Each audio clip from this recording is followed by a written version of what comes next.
English lovers, welcome to IIT. Today's our topic is Coriolanus by William Shakespeare. Coriolanus William Shakespeare की last tragedy है। चलिए इसके की facts देखते हैं। इसे लिखा गया था 1605 से 1608 के बीच में। इसे 1623 में पब्लिश करवाया गया था। इसका फुल टाइटल है द ट्रेजेडी ऑफ कोरियोलैनस। सेटिंग इसकी रखी गई है अर्ली रोमन रिपब्लिक में। इसमें टोटल 5 एक्ट्स हैं।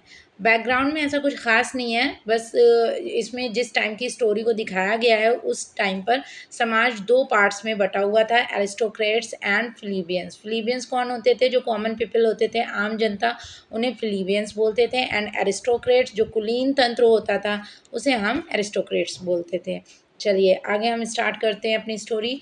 तो सबसे पहले हम कैरेक्टर्स देख लेते हैं। सबसे पहले है हमारा ट्रेजिक हीरो केईएस मार्टियस, जिसे बाद में हम कोरियोलैनस बोलेंगे। नेक्स्ट है वोलुमिया, ये मार्टियस की मदर हैं। वर्जिलिया, ये मार्टियस की वाइफ है। एंड यंग मार्टियस, इसके नाम से ही पता चल रहा है ये मार्टियस का बेटा है। ये चार मार्टियस की पूरी फैमिली है। उसके बाद आते हैं मिनेनियस एग्रिप्पा और कॉमिनियस। ये दोनों सेनेटर ऑफ रोम हैं और साथ ही साथ ये भी एरिस्टोक्रेट्स फैमिली से ही हैं। मतलब फैमिली नहीं, लेकिन ये भी एरिस्टोक्रेट्स ही हैं। और साथ ही साथ सिसिनियस वेलिटियस और जूनियस ब्रूटस, ये दोनों ट्रिब्यून हैं। ट्रिब्यून एक तरीके से जो आम जनता थी यानी प्लीबियंस, उनके रिप्रेजेंटेटिव होते थे।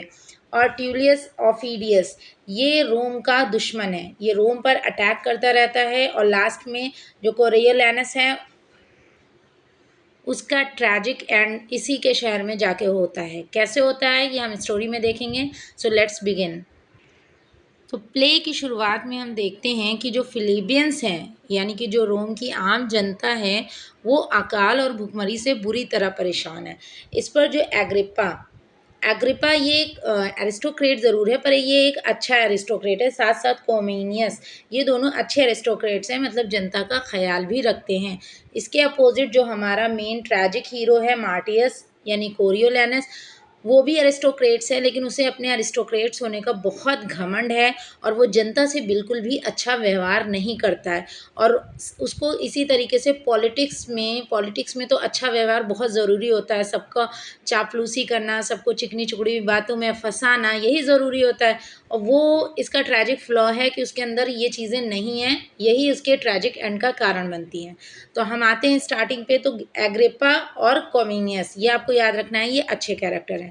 अब कहानी की शुरुआत में यही दिख रहा है कि रोम की जनता अकाल और भुखमरी से परेशान है। तो इस पर जो एग्रिप्पा है ये सबको शांत करवाने यानी आम जनता को शांत करवाने की कोशिश करता है।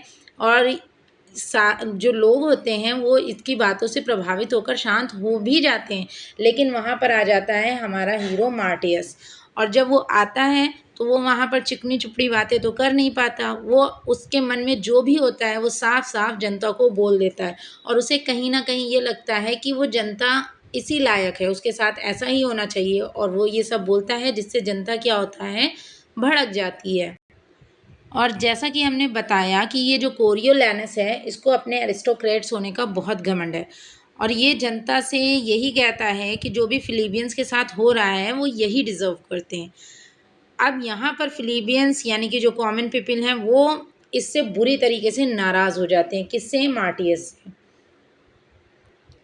तभी यहाँ पर एक ख़बर आती है कि जो वॉल्शियन का जनरल है यानी ऑफिडियस, ये रोम पर अटैक करने वाला है। ठीक है, जिससे मार्टियस और साथ में मेनिनियस ये दोनों जाते हैं रोम को बचाने के लिए, वहाँ पर युद्ध करने के लिए। तो अपनी आर्मी को यानी रोम की आर्मी को ये दो लोग लीड कर रहे होते हैं। कौन? मार्टियस और मेनिनियस, ये दोनों लीड करते हैं। और ये युद्ध होता है रोम और वॉल्शियन आर्मी के बीच में, जिसमें जो मार्टियस है वो बहुत ही बहादुरी से लड़ता है और लास्ट में युद्ध जीत जाता है। साथ ही साथ वो सिटी ऑफ कॉरियोल्स पर भी अपना कब्जा बना लेता है। और यहीं पर मार्टियस को एक नया नाम मिलता है, कोरियोलैनस।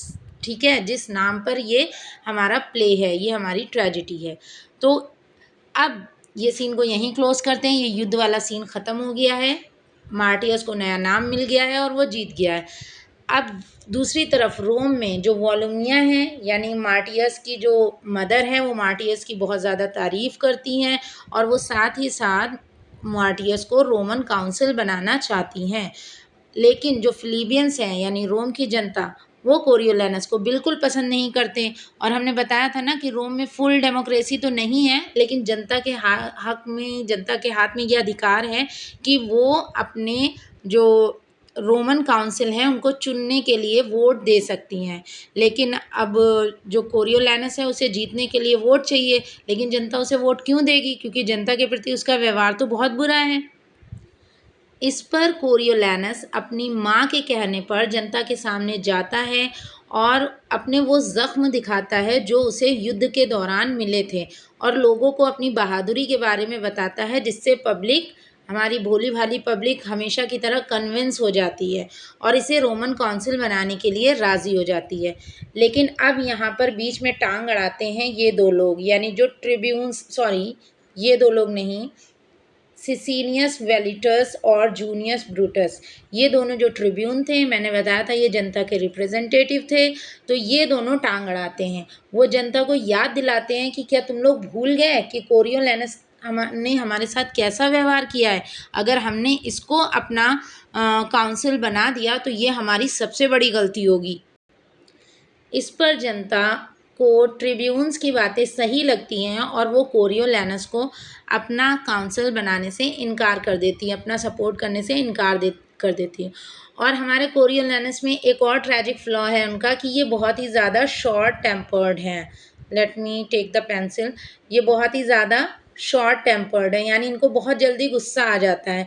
तो ये इतना ज़्यादा गुस्सा हो जाते हैं कि फिर ये जनता को बुरा भला कहने लगते हैं कि तुम्हें हक ही किसने दिया है, तुम मुझे चुनोगे? मैं इतना वीर, इतना बहादुर हूँ, तुम्हें कोई हक नहीं, तुम लोगों से तो ये हक छीन लेना चाहिए। इससे जनता और भड़क जाती है और कोरियोलैनस को बैनिश कर देती है। अब जब कोरियोलैनस को बैनिश कर दिया जाता है तो उसे बहुत ही ज़्यादा बेइज्जती महसूस होती है, तो वो गुस्से में क्या करता है, जाकर वॉल्शियन आर्मी को ज्वाइन कर लेता है, मतलब ऑफिडियस का साथ देने को तैयार हो जाता है, क्योंकि उसे क्या करना होता है, उसे रोमन से बदला लेना होता है, रोम की जनता से बदला लेना होता है। इसलिए वो ऑफिडियस के पास जाता है और उससे कहता है कि हम दोनों मिलकर रोम पर अटैक करेंगे, जिससे मैं रोम की जनता को बर्बाद कर दूंगा। अब ये दोनों, यानी कौन, ट्यूलियस ऑफिडस जो हमारा था और जो हमारा कोरियोलैनस है, ये दोनों मिलकर रोम पर अटैक करने की तैयारी करते हैं। इधर जब रोम में ये खबर पहुंचती है कि कोरियोलैनस ऑफिडस के साथ मिलकर रोम पर अटैक करने वाला है, तो रोम के जो सीनेटर्स थे, 2 सीनेटर्स मैंने बताया ये अच्छे हैं ना, ये रोम की फ़िक्र करते हैं और रोम की जनता की भी फ़िक्र करते हैं। ये दोनों कोरियोलैनस के पास जाते हैं और उसे समझाते हैं कि तुम अपने ही लोगों के साथ ऐसा मत करो, तुम ऐसा कैसे कर सकते हो? लेकिन कोरियोलैनस, वो एक ज़िद्दी आदमी, वो कहता है अब तो मैं अटैक करके ही रहूँगा, मैं तो अटैक करूँगा, इन्होंने बहुत बेइज्जती कर ली मेरी, मैं इन पर अटैक करूँगा और इन सबको बर्बाद कर दूँगा। तो ये दोनों वापस आ जाते हैं। अब ये दोनों लास्ट कोशिश करते हैं कैसे कोरियोलैनस की मदर, उसकी वाइफ और उसके बेटे को कोरियोलैनस के पास भेजते हैं, उसे ये समझाने के लिए कि वो इस तरह से रोम पे अटैक ना करे। और यहाँ पर माता जी हमेशा की तरह इमोशनल कर लेती हैं अपने बेटे को और मना लेती हैं कि वो रोम पर अटैक ना करें। और जब कोरियोलैनस ये मान जाता है, अब उसे ये बात जाके ऑफिडियस को भी तो बतानी है, क्योंकि ऑफिडियस के साथ तो वो युद्ध का प्लान कर रहा था। अब जाता है कोरियोलैनस कहाँ, ऑफिडियस के पास, और ऑफिडियस के पास एक पीस ट्रीटी लेके जाता है, यानी संधि प्रस्ताव, यानी युद्ध ना करके बातचीत से ही मसले को हल करते हैं। और जब वो ऑफिडियस को युद्ध ना करने के लिए कहता है, तो ऑफिडियस के साथ जितने भी वॉल्शियन, यानी वॉल्शिया के जितने भी लॉर्ड्स उनके साथ होते हैं ना, वो सब इन सब से इनकार कर देते हैं कि पहले तो तुम हमारे साथ थे, अब इधर तुम अपना पासा पलट रहे हो, तुम वापस जा रहे हो, और भी बहुत कुछ कहते हैं, जिससे कोरियोलैनस को आ जाता है बहुत गुस्सा, क्योंकि हमने बताया कि ये भाई साहब बहुत ज़्यादा गुस्से में रहते हैं। तो इनको आ जाता है गुस्सा और बात इतनी ज़्यादा बढ़ जाती है कि जब दोनों के बीच में बहुत ज़्यादा तकरार होती है, तो ये सारे लोग मिलकर इन पर अटैक कर देते हैं और इनको वहीं पर मार देते हैं। तो यहीं पर हमारी कहानी का एंड होता है। Thanks for watching.